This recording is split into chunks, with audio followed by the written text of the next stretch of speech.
It takes as much energy to wish as it does to plan.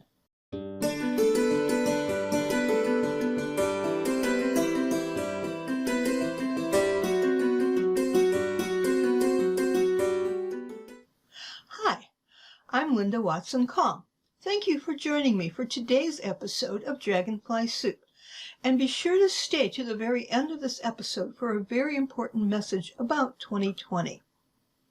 It's the holiday season, and if you're anything like me, you have a dozen balls in the air and you're just hoping that none of them fall.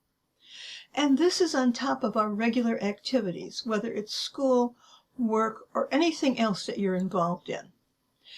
And you know I'm just going to ask this: how are your goals doing? No matter what our intentions are, life keeps happening. Now, we could choose to get frustrated, annoyed, and decide it's not worth it and quit. Or we can decide there's a better way to do these things, a way that will get the essentials done so we don't feel like we're under a lot of unnecessary pressure. I know there are activities in our lives that are unavoidable. Our work, our classes, those hours are already taken, dedicated to those activities. We also have to sleep, eat. Okay, some of us eat on the job or in the car going from one place to another, and we have to take care of our personal needs as well. That leaves us with a few precious hours for all these other things to get done. I won't say it'll be easy, but it'll be more doable this way. Just like the title of this episode, you'll do it by following A, B, and C. Now, A stands for ask. And there are a few ways to do the asking. First, ask yourself, does this all have to be done?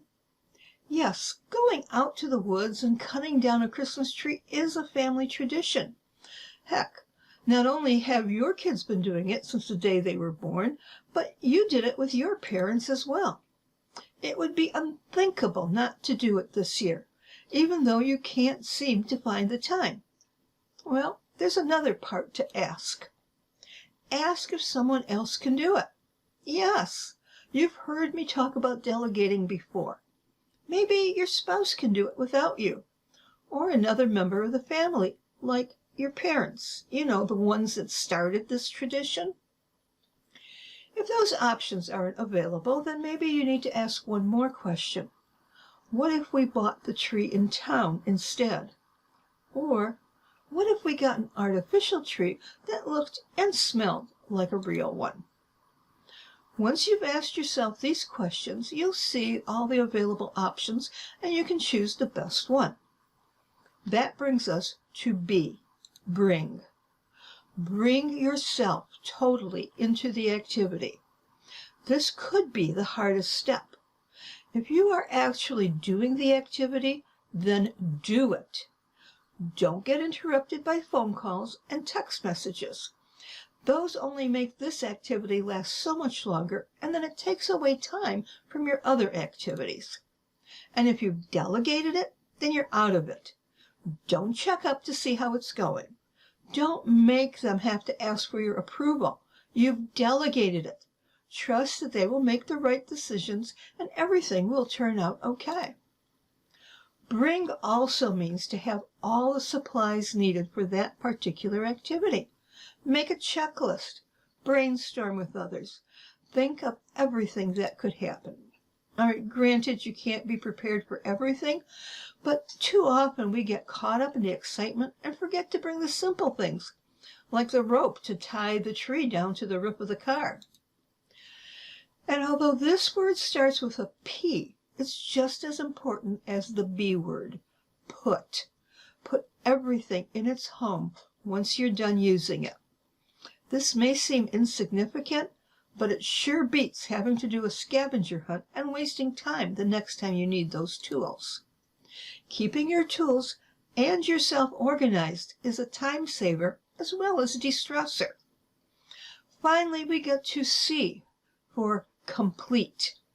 One of the biggest stressors are the incomplete tasks or projects that we know we need to finish but can never seem to get to. Look at each project that needs to be completed. Do the ask part to see if you can delegate it. If not, look at your schedule and make an appointment with yourself to complete that activity. Then, at the scheduled time, do it, complete it, and check it off your list. Eleanor Roosevelt said it so well. It takes as much energy to wish as it does to plan. So don't wish that everything will get done on time. Follow the ABC and make your plan and then do it. When you organize yourself, make your plan, and see it through, you will find yourself in a better mood. Best of all, you'll be able to enjoy yourself, and the other people in your life will enjoy you as well. Please share, either in the comments or a private message, how you plan to organize yourself this holiday season. Be sure to click like for this week's episode, and while you're at it, share it with your friends. And if you're looking for a way to create your vision for 2020, please check out my 2020 vision for all my tomorrow's journal. This paperback holds over 366 inspirational quotes, affirmations, and thought starters to get you through the new year. It was just released last week. Order yours today. The Amazon link is below. And I'll see you next week, right here on Dragonfly Soup. Here's to our transformation and our best year ever.